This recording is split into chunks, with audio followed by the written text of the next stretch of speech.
Setiap sebagian teman-teman kita yang berpegang pada sunnah Nabi SAW sering mengatakan kita kembali kepada pemahaman salaf. Pemahaman salaf maksudnya sahabat. Salaf itu orang terdahulu.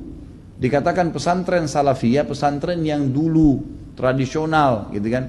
Jadi itu pemahaman kembali kepada salaful ummah. Hanya itu. Begitu dikatakan kembali kepada salaf, sahabat, oh ini kelompok salafi namanya. Nisbatkan. Dari mana ini penisbatan ini gitu kan? Kemudian Wahabi. Apa Wahabi ini? Dari mana istilah ini? Ini keluar dari mulut orang-orang yang tidak bertanggung jawab. Kalau kita lihat cirinya orang Wahabi, yang dianggap Wahabi orangnya berjenggot, jalankan sunnah Nabi. Kalau sholat ke masjid, istrinya pakai tutup aurat. Ya, di rumahnya jauh dari perbuatan-perbuatan dosa. Ini nih kelompok nih. Diolok-olok, Wahabila. Saya pernah dimasukkan dalam grup gitu kan. Saya lihat semuanya disatuin, teman-teman dari semua ormas ada, termasuk nama saya masuk di situ. Banyak, mungkin ada 80 atau 100 orang ustadz, kiai dan seterusnya. Baru saya masuk di situ saya sudah baca. Ah, ini banyak ustadz-ustadz Wahabi, dimain-mainnya gitu, tulisannya pakai O. Wahabilah ini. Oh ini Wahabi ini suka tolak salawat, suka tolak zikir, suka tolak doa.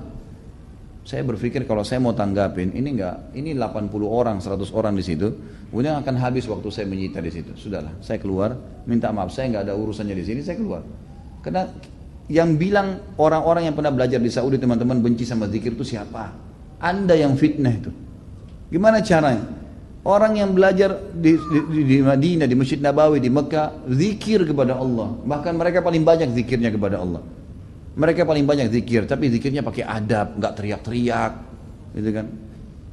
Nggak karang-karang. Apa yang Nabi SAW ajarin itu yang disebutin. Adab sama Allah, subhanallah, subhanallah. Dilakukan, bukan tidak dilakukan. Tapi tidak ada subhanallah, alhamdulillah, alhamdulillah. Dibayangkan main-main, Allah hu, apa ini? Ini apa ini? Ini kalau zaman Umar sudah diketuk semua kepalanya nih. Ngarang-ngarang gitu kan. Oh ini benci sama doa. Siapa yang bilang benci doa teman-teman sekalian? Antum nggak dengar tuh bagaimana Syekh Sudes berdoa sampai hampir 1 jam kalau sholat kunut. Itu dikatakan tuh itu pentolannya Wahabi katanya. Baik berdoa kunut 1 jam sampai orang semua pada menangis seluruh dunia. Antum bilang itu Wahabi. Ini subhanallah ini. Benci doa itu namanya ajib. Sesuatu yang aneh gitu. Bagi saya tuduhan-tuduhan yang tidak beralasan sama sekali. Nggak beralasan nih. Yang penting dari Saudi Wahabi gitu kan. Saya sampai waktu mau berangkat ke Saudi, awal saya mau belajar tahun 90, teman-teman ayah saya sempat titip pesan dari kota Makassar, Khalid, nanti kamu ke Saudi, ambil ilmunya tapi jangan jadi Wahabi. Baik, saya berangkat 6 bulan pertama teman-teman sekalian, semua guru yang masuk saya ketakutan lihat. Ini Wahabi nih. Apa ini Wahabi? Mau yang menakutkan ini. Kena wanti-wanti begitu. Lama-lama setelah guru masuk, setiap guru masuk di Madinah, wallahi saya bersumpah atas nama Allah teman-teman sekalian, tidak pernah ada sebutan nama Wahabi. Saya tidak pernah dengar kata-kata Wahabi dari mulut mereka. Wallah, yang ada cuman qala Allah, qala Rasul. Allah berfirman, Rasulullah bersabda. Wallahi, saya sumpah di sini di masjid ini memang begitu ajarannya. Begitu ajarannya, qala Allah, qala Rasul. Qala Allah, qala Rasul selalu. Atau diikuti dengan penjelasan Ibnu Abbas, sahabat, Ibnu Umar, sahabat. Nih pemahamannya mereka. Ini pemahamannya sahabat tentang ayat ini, tentang hadis ini. Itu yang kita pelajarin. Dan kalau ada masalah fikih didatangkan 4 mazhab semua. Imam Syafi'i bilang begini, ini dalilnya. Imam Ahmad bilang begini, ini dalilnya. Imam Malik bilang begini, Abu Hanifah begini, dalilnya. Jelas, semuanya begitu. Setelah 6 bulan saya berpikir, kok saya harus takut dengan orang-orang seperti ini ilmu semua disampaikan, gitu kan? Ilmu semua. Dan bagaimana mempertemukan antara ambil ilmunya, jangan jadi Wahabi. Bagaimana memahami? Saya nggak nyambung gitu. Gimana caranya? Gitu. Teman-teman sekalian, saya kasih jawaban secara akal sehat. Rasulullah SAW lahir di mana? Di Mekah. Ya, 13 tahun fase turunnya ayat-ayat Makkiyah di mana? Di Mekah. Baik, setelah itu Nabi SAW hijrah ke Madinah. Berapa tahun Nabi di Madinah? 10 tahun. Sampai meninggal kan? Kuburannya ada di sana. Demi Allah, Mekah sama Madinah markas Islam. Ada orang mengatakan itu markas Wahabi, markas ini tempat Nabimu lahir dan mati. Kok gimana sih? Lalu dikatakan itu ajarannya tidak benar, yang sesat. Padahal kalau kita duduk di majelisnya ulama, ini Rasulullah bersabda, ayat Al-Quran dalam surah ini, selalu itu. Saya ajak anda kalau lagi umrah, yang mengatakan Wahabi, tolong anda datang ke Masjid Nabawi, Masjid Haram Mekah, duduk di majelisnya salah satu ulama situ, coba dengarin apa yang mereka bilang. Coba jangan, atau mau bertanya silakan. Pasti mereka jawab hukumnya kalau Allah berfirman surah ini, Rasulullah bersabda begini. Itu isinya. Itulah yang mereka bilang Wahabi. Ini kemurnian agama teman-teman sekalian. Dan kalau anda tidak pertahankan kemurnian agama, lalu siapa yang mau pertahankan? Ini aneh sekali gitu. Ini luar biasa, sebenarnya harus diluruskan. Mudah-mudahan Allah berikan hidayah ya.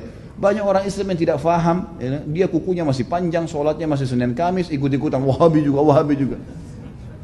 Bukannya belajar, bukannya nanya, malah ikut-ikutan. Ini fitnah di tengah-tengah kaum muslimin. Kata Nabi SAW, Yahudi terpecah 71 golongan. Nasrani 72, umatku 73, semuanya di neraka.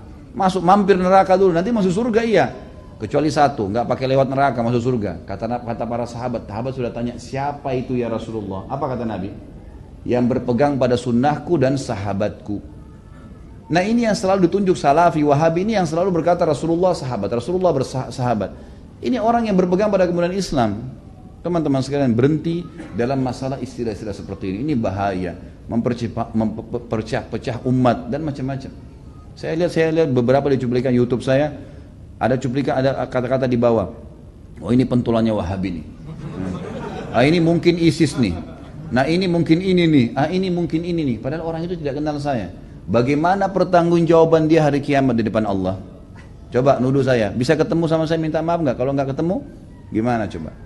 Saya bisa maafin, tapi dalam hukum Islam, kalau seseorang memfitnah saudaranya Muslim, menuduh sesuatu yang dia tidak punya ilmu, kan itu, sudah dimaafin pun pada orang yang melakukan orang-orang yang sedang difitnah, tetap hukum syar'i dia harus minta maaf. Kalau tidak, saya dapat pahala karena memaafkan, dia tetap dihukum sama Allah karena masih belum minta maaf. Variabelnya begitu kan? Hukumnya begitu. Orang mencuri, kan itu.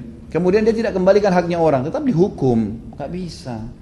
Maka teman-teman berhenti dari fitnah ini. Kita ikut-ikutan. Ini dikatakan teroris, kita juga ikut-ikutan teroris semua.